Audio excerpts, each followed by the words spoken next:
जय श्री कृष्ण। राधे राधे। आइए सुनते हैं 2 अक्टूबर गांधी जयंती पर गांधी जी के जीवन से प्रेरणादायक कहानियां। सभी उम्र के लोग इसे सुन सकते हैं। रात बहुत अंधेरी थी और मोहन डरा हुआ था। वह हमेशा भूतों से डरता था। जब भी वह अंधेरे में अकेला होता तो उसे डर लगता कि किसी अंधेरे कोने में छिपा कोई भूत अचानक उस पर आ जाएगा। और आज रात इतना अंधेरा था कि अपना हाथ भी मुश्किल से दिखाई दे रहा था। मोहन को एक कमरे से दूसरे कमरे में जाना पड़ता था। जैसे ही वह कमरे से बाहर निकला, उसके पैर आगे की ओर मुड़ने लगे और उसका दिल ढोल की तरह धड़कने लगा। दरवाजे पर उनकी बूढ़ी नौकरानी रंभा खड़ी थी। क्या बात है बेटा? उसने हंसते हुए पूछा। मुझे डर लग रहा है दाई, मोहन ने उत्तर दिया। डर गया बच्चा? किस बात से डर गया? देखो कितना अंधेरा है, मुझे भूतों से डर लगता है, मोहन भयभीत स्वर में फुसफुसाया। रंभा ने प्यार से उसके सिर पर हाथ फेरा और कहा, किसने सुना है कि किसी को अंधेरे से डर लगता है? मेरी बात सुनो, राम के बारे में सोचो और कोई भी भूत तुम्हारे पास आने की हिम्मत नहीं करेगा। कोई भी तुम्हारे सिर के बाल को भी नहीं छुएगा। राम तुम्हारी रक्षा करेंगे। रंभा की बातों से मोहन को हिम्मत मिली। राम का नाम दोहराते हुए वह कमरे से बाहर चला गया और उस दिन के बाद से मोहन कभी अकेला या डरा हुआ नहीं रहा।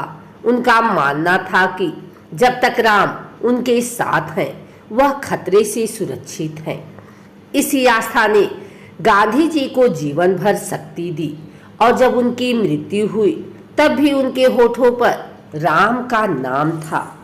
मोहन बहुत शर्मीला था। जैसे ही स्कूल की घंटी बजी, उसने अपनी किताबें उठाई और जल्दी से घर चला गया। दूसरे लड़के रास्ते में रुककर बातें करते रहे, कुछ खेलने के लिए, कुछ खाने के लिए, लेकिन मोहन हमेशा सीधे घर जाता था। उसे डर था कि कहीं लड़के उसे रोक न लें और उसका मजाक न उड़ा दें। एक दिन school inspector mister Giles Mohan के स्कूल आए। उन्होंने कक्षा में 5 अंग्रेजी शब्द पढ़कर सुनाए और लड़कों से उन्हें लिखने को कहा।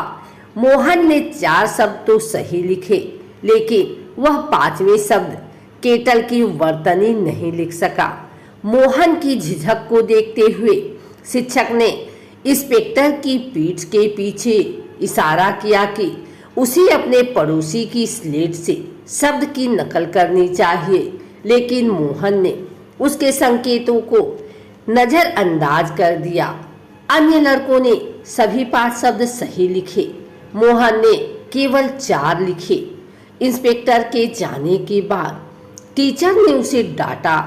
मैंने तुम्हें अपने पड़ोसी के नकल करने के लिए कहा था। उसने गुस्से में कहा, क्या तुम यह भी ठीक से नहीं कर सके? हर कोई हंसा। उस समय जब वह घर गया तो मोहन दुखी नहीं था। वह जानता था कि उसने सही काम किया है। उसे दुख इस बात का था कि उसके शिक्षक को उसे नकल करने के लिए कहना चाहिए था। तृतीय कहानी है, दक्षिण अफ्रीका में गांधी जी ने फिनिक्स में एक आश्रम स्थापित किया, जहां उन्होंने बच्चों के लिए एक स्कूल शुरू किया। बच्चों को कैसे पढ़ाया जाना चाहिए, इस बारे में गांधी जी के अपने विचार थे। उन्हें परीक्षा प्रणाली नापसंद थी। अपने स्कूल में वह लड़कों को सच्चा ज्ञान सिखाना चाहते थे, ऐसा ज्ञान जो उनके दिमाग और दिल दोनों को बेहतर बनाए। विद्यार्थियों को परखने का गांधी जी का अपना तरीका था। कक्षा में सभी विद्यार्थियों से एक ही प्रश्न पूछा गया, लेकिन अक्सर गांधी जी कम अंक पाने वाले लड़के की प्रशंसा करते थे और अधिक अंक पाने वाले को डांटते थे। इससे बच्चे हैरान हो गए। जब इस असामान्य प्रथा पर सवाल किया गया तो गांधी जी ने एक दिन समझाया, मैं यह दिखाने की कोशिश नहीं कर रहा हूं कि श्याम राम से अधिक चतुर है, इसलिए मैं उस आधार पर अंक नहीं देता। मैं देखना चाहता हूं कि प्रत्येक लड़का कितनी प्रगति कर चुका है, कितना उसने सीख लिया है। यदि एक चतुर छात्र किसी मूर्ख के साथ प्रतिस्पर्धा करता है और खुद का अंत नहीं सोचना शुरू कर देता है तो वह सुस्त हो जाएगा। अपनी चतुराई के बारे में निश्चित होकर वह काम करना बंद कर देगा। वह लड़का जो अपना सर्वश्रेष्ठ करता है और कड़ी मेहनत करता है वह हमेशा अच्छा करेगा और इसलिए मैं उनकी प्रशंसा करता हूँ। गांधी जी अच्छा प्रदर्शन करने वाले लड़कों पर कड़ी नजर रखते थे। क्या वे अब भी कड़ी मेहनत कर रहे थे? यदि उनके उच्च अंक उनमें दम्भ भर दे तो वे क्या सीखेंगे? गांधी जी अपने विद्यार्थियों को लगातार इस बात पर जोर देते थे, यदि कोई लड़का जो बहुत चतुर नहीं था, कड़ी मेहनत करता था और अच्छा प्रदर्शन करता था तो गांधी जी उसकी प्रशंसा करते थे। चतुर्थ कहानी में यह घटना उस समय की है जब गांधी जी दक्षिण अफ्रीका के जोहान्सबर्ग शहर में वकालत कर रहे थे। उनका कार्यालय उनके घर से 3 मील दूर था। एक दिन उनके एक सहकर्मी श्री पोलाक ने गांधी जी के 13 वर्षीय पुत्र मणिलाल को कार्यालय से एक पुस्तक लाने को कहा, लेकिन मणिलाल पूरी तरह से भूल गया जब तक कि श्री पोलक ने उसे उस शाम याद नहीं दिलाया। गांधी जी ने इसके बारे में सुना और मणिपाल को बुलाया। उन्होंने कहा, बेटा मुझे पता है कि रात अंधेरी है और रास्ता लंबा और सुनसान है, तुम्हें लगभग 6 मील चलना होगा, लेकिन तुमने मिस्टर पोलाक को अपना वचन दे दिया था, तुमने उनकी किताब लाने का वादा किया था, जाओ और अभी ले आओ। गांधी जी के फैसले के बारे में सुनकर बाप और परिवार परेशान हो गए। सजा बहुत कड़ी लग रही थी। मणिलाल अभी बच्चा था, रात अंधेरी थी और रास्ता सुनसान था। आखिरकार वह केवल एक किताब भूल गया था, इसे अगले दिन लाया जा सकता है, ऐसा उन सभी को महसूस हुआ, लेकिन किसी को कुछ कहने का साहस नहीं हुआ। वे जानते थे कि एक बार गांधी जी ने जो मन बना लिया उसे कोई नहीं बदल सकता। आखिरकार कल्याण भाई ने हिम्मत जुटाई। मैं किताब ले आता हूँ, उसने पेशकश की। गांधी जी सौम्य लेकिन दृढ़ थे, लेकिन वादा मणिलाल ने किया था, बहुत अच्छा मणिलाल जाएंगे, लेकिन मुझे उनके साथ जाने दीजिए। कल्याण भाई ने विनती की। गांधी जी इस पर सहमत हो गए और मणिलाल कल्याण भाई के साथ पुस्तक लाने के लिए निकल पड़े। दयालु और सज्जन गांधी जी कभी कभी चट्टान की तरह दृढ़ हो सकते थे। उन्होंने देखा कि मणिपाल ने अपनी बात रखी और जैसा उन्होंने वादा किया था वैसा ही किया। गांधी जी के दक्षिण अफ्रीका से लौटने के तुरंत बाद बंबई में कांग्रेस की बैठक हुई। काका साहब कालेलकर मदद के लिए वहां गए। एक दिन काका साहब ने गांधी जी को उत्सुकतापूर्वक अपनी मेज के आसपास कुछ खोजते हुए पाया। क्या बात है, क्या ढूंढ रहे हो? काका साहब ने पूछा। गांधी जी ने उत्तर दिया, मेरी पेंसिल खो गई है। यह केवल इतना बड़ा था। गांधी जी को समय बर्बाद करते और एक छोटी सी पेंसिल की चिंता करते देखकर काका साहब परेशान हो गए। उसने अपनी पेंसिल निकाली और उन्हें दे दी। नहीं नहीं, मुझे अपनी छोटी पेंसिल चाहिए, गांधी जी ने एक जिद्दी बच्चे की तरह आग्रह किया। काका साहब ने कहा, ठीक है, फिलहाल इसका इस्तेमाल करो, मैं तुम्हारी पेंसिल बाद में ढूंढूंगा, अब इसे ढूंढने में समय बर्बाद मत करो। गांधी जी ने जोर देकर कहा, आप नहीं समझे, वह छोटी पेंसिल मेरे लिए बहुत कीमती है। नटेशन के छोटे बेटे ने इसे मद्रास में मुझे दिया था। उसने इसे बहुत प्यार और स्नेह से दिया था। मैं इसे खोना बर्दाश्त नहीं कर सकता। काका साहब ने फिर कोई बहस नहीं की। वह गांधी जी की खोज में शामिल हो गए।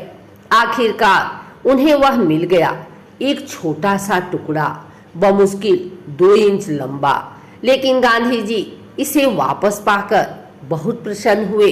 उनके लिए यह कोई साधारण पेंसिल नहीं थी, यह एक बच्चे के प्यार की निशानी थी। और गांधी जी के लिए एक बच्चे का प्यार बहुत कीमती था।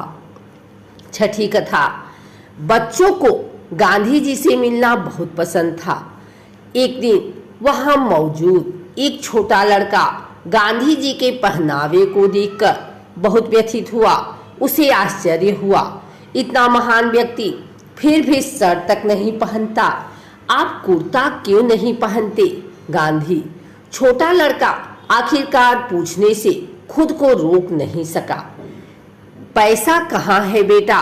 गांधी ने धीरे से पूछा।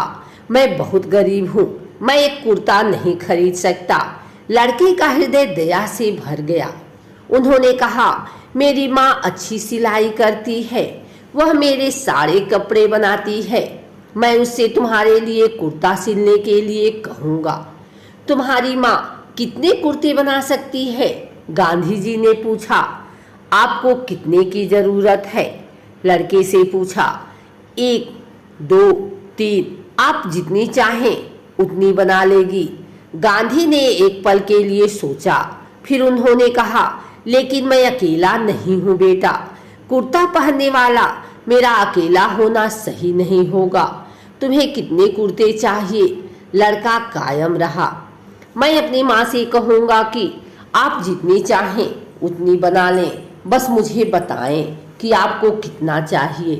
गांधी जी ने समझाया, बेटा मेरा परिवार बहुत बड़ा है, मेरे 40 करोड़ भाई बहन हैं। जब तक उनमें से हर एक के पास कुर्ता नहीं है, मैं एक कैसे पहन सकता हूँ? मुझे बताओ, क्या तुम्हारी माँ उन सभी के लिए कुर्ता बना सकती है? इस प्रश्न पर लड़का बहुत सोच में पड़ गया। 40 करोड़ भाइयों और बहनों, गांधी जी सही थे। जब तक उनमें से प्रत्येक के पास पहनने के लिए एक कुर्ता नहीं था, वह स्वयं कैसे पहन सकते थे? आखिरकार पूरा देश गांधी जी का परिवार था और वे उस परिवार के मुखिया थे। वह उनका मित्र था, उनका साथी था। एक कुर्ता उसके क्या काम आएगा? 7वीं कहानी। एक दिन गांधी और वल्लभ भाई पटेल यरवदा जेल में बात कर रहे थे। जब गांधी ने टिप्पणी की, कभी कभी मरा हुआ सांप भी काम आ सकता है, और उन्होंने अपनी बात स्पष्ट करने के लिए निम्नलिखित कहानी सुनाई। एक बार एक बुढ़िया के घर में सांप घुस गया। वृद्धा डर गई और मदद के लिए चिल्लाने लगी। उसकी आवाज सुनकर पड़ोसी दौड़े और सांप को मार डाला। फिर वे अपने घर लौट आए। वृद्ध महिला ने मरे हुए सांप को दूर फेंकने की बजाय उसे अपने छत पर फेंक दिया। कुछ देर बाद ऊपर उड़ रही एक पतंग ने मरे हुए सांप को देखा। पतंग की चोंच में मोतियों का हार था जो वह कहीं से उठा लाई थी। उसने हार गिरा दिया और मरे हुए सांप को लेकर उड़ गया। जब बुढ़िया ने अपनी छत पर एक चमकीली चमकदार वस्तु देखी तो उसने उसे एक डंडे से नीचे गिरा दिया। यह जानकर कि यह एक मोतियों का हार था, वह खुशी से नाचने लगी। जब गांधी जी ने अपनी कहानी समाप्त की तो वल्लभ भाई पटेल ने कहा कि उनके पास भी बताने के लिए एक कहानी है। एक दिन एक बनियों को अपने घर में एक सांप मिला। उसे न तो इसे मारने वाला कोई मिला और न ही स्वयं इसे मारने का साहस हुआ। इसके अलावा उन्हें किसी भी जीवित प्राणी की हत्या से नफरत थी। इसलिए उसने सांप को गमले से ढक दिया और वहीं छोड़ दिया। संयोगवश उस रात कुछ चोर बनिए के घर में घुस गए। उन्होंने रसोई में प्रवेश किया और बर्तन उल्टा हुआ देखा। आह, उन्होंने सोचा, बनिया ने यहाँ कुछ मूल्यवान छिपाया है। जैसे ही उन्होंने बर्तन उठाया, सांप ने हमला कर दिया। चोरी करने के उद्देश्य से आए हुए वे बमुश्किल अपनी जान बचाकर निकल गए। गांधी जी शहर शहर गांव-गांव घूमकर चरखा संघ के लिए धन इकट्ठा करते थे। अपने एक दौरे के दौरान उन्होंने उड़ीसा में एक सभा को संबोधित किया। उनके भाषण के बाद एक गरीब वृद्ध महिला उठी। वह उम्र के साथ झुकी हुई थी। उसके बाल सफेद हो गए थे और उसके कपड़े फटे हुए थे। स्वयंसेवकों ने उसे रोकने की कोशिश की, लेकिन वह लड़ते लड़ते उस स्थान पर पहुंच गई जहां गांधी जी बैठे थे। मुझे उनसे अवश्य मिलना चाहिए, उसने आग्रह किया और गांधी जी के पास जाकर उनके पैर छुए। फिर उसने अपनी साड़ी की तह से एक तांबे का सिक्का निकाला और उनके चरणों में रख दिया। गांधी जी ने तांबे का सिक्का उठाया और सावधानी से रख दिया। चरखा संघ का कोष जमनालाल बजाज के अधीन था। उन्होंने गांधी जी से सिक्का मांगा, लेकिन गांधी जी ने इनकार कर दिया। जमनालाल बजाज ने हंसते हुए कहा, मैं चरखा संघ के लिए हजारों रुपए का चेक रखता हूँ, फिर भी आप तांबे के सिक्के के मामले में मुझ पर भरोसा नहीं करेंगे। गांधी ने कहा, यह तांबे का सिक्का उन हजारों सिक्कों से कहीं अधिक मूल्यवान है। अगर किसी आदमी के पास कई लाख है और वह 1 या 2 हजार दे देता है तो इसका कोई मतलब नहीं है, लेकिन यह सिक्का शायद उस गरीब महिला के पास था। उसने मुझे वह सब दे दिया जो उसके पास था। यह उसकी बहुत उदारता थी। क्या उसने बहुत बड़ा बलिदान दिया? इसीलिए मैं इस तांबे के सिक्के का मूल्य 1 करोड़ रुपए से भी अधिक रखता हूँ। यह घटना नोवाखाली में घटी। हिंदू मुस्लिम दंगों के बाद लोगों को आश्वस्त करने और सांत्वना देने के लिए गांधी जी ने पैदल ही इलाके का दौरा किया। वह सुबह होते ही एक गांव से निकल जाते थे और सूर्यास्त के बाद अगले गांव में पहुंच जाते थे। आगमन पर वह पहले अपना काम निपटाते, फिर स्नान करते। गांधी जी ने अपने पैरों को साफ करने के लिए एक खुरदरे पत्थर का इस्तेमाल किया। मीराबेन ने यह पत्थर उन्हें कई साल पहले दिया था और गांधी जी ने तब से इसे संभाल कर रखा था। वह इसे हर जगह अपने साथ ले जाते थे। एक शाम जब वे एक गांव में पहुंचे और मनु गांधी के स्नान की तैयारी कर रही थी तो उसने देखा कि पत्थर गायब था। उसने हर जगह तलाश की, लेकिन वह नहीं मिली। उसने गांधी को बताया कि पत्थर खो गया है और कहा, यह बुनकर के यहाँ छूट गया होगा जहाँ हम कल रुके थे। अब मुझे क्या करना चाहिए? गांधी जी ने एक पल के लिए सोचा, फिर उसने कहा, जाओ और पत्थर ले आओ। यदि तुम एक बार कष्ट सहोगे तो दूसरी बार नहीं भूलोगे। क्या मैं किसी को अपने साथ ले जा सकता हूँ? मनु ने पूछा। क्यों? गांधी ने सवाल किया। मनु चुप था। वह यह स्वीकार नहीं करना चाहती थी कि उसे अकेले जाने में डर लगता है। गांव की सड़क सुपारी और नारियल के जंगलों से होकर गुजरती थी और रास्ता भूल जाना आसान था। इसके अलावा मनु मुश्किल से 16 साल की थी और वह कभी भी अकेले कहीं नहीं गई थी, लेकिन उसे कोई जवाब नहीं सूझा। इसलिए मनु ने वही रास्ता अपनाया जो उन्होंने पहले दिन में अपनाया था। पुराने पद चिन्हों का ध्यानपूर्वक अनुसरण करते हुए वह गांव तक पहुंचने और बुनकर का घर ढूंढने में सफल रही। वहां रहने वाली वृद्ध महिला ने उसे पहचान लिया और उसका गर्मजोशी से स्वागत किया। थकी हुई और चिढ़ी हुई मनु ने उसे बताया कि वह क्यों आई है, लेकिन बुढ़िया को कैसे पता चला कि पत्थर का वह टुकड़ा इतना मूल्यवान है। उसने इसे कूड़े के साथ फेंक दिया था। वे दोनों उसे खोजने लगे। आखिरकार मनु को खुशी हुई कि उन्हें वह मिल गया। मनु सुबह 7:30 बजे घर से निकली थी। जब वह लौटी तो दोपहर का 1 बज चुका था। वह लगभग 15 मील चली थी। थकी हुई, भूखी और चिढ़ी हुई वह सीधे गांधी जी के पास गई और पत्थर उनकी गोद में रख दिया। फिर वह फूट फूट कर रोने लगी। गांधी ने उससे धीरे से कहा, यह पत्थर तुम्हारे लिए एक वास्तविक परीक्षा थी। क्या आप जानते हैं कि यह पत्थर पिछले 25 वर्षों से मेरे पास है। यह जेलों से लेकर हवेलियों तक हर जगह मेरे साथ गया है। मुझे इसके जैसा दूसरा पत्थर आसानी से मिल सकता है, लेकिन मैं चाहता था कि आप जानें कि यह खराब है, लापरवाह होना। मनु ने कहा, मैंने कभी इतनी कठिन प्रार्थना नहीं की जितनी आज की। गांधी ने कहा, मैं महिलाओं को बहादुर और निडर बनाना चाहता हूँ। आज तुम्हें ही नहीं, मुझे भी सबक मिला। मनु ने कुछ नहीं कहा, लेकिन उसने सोचा होगा कि गांधी के तरीके बहुत असामान्य थे।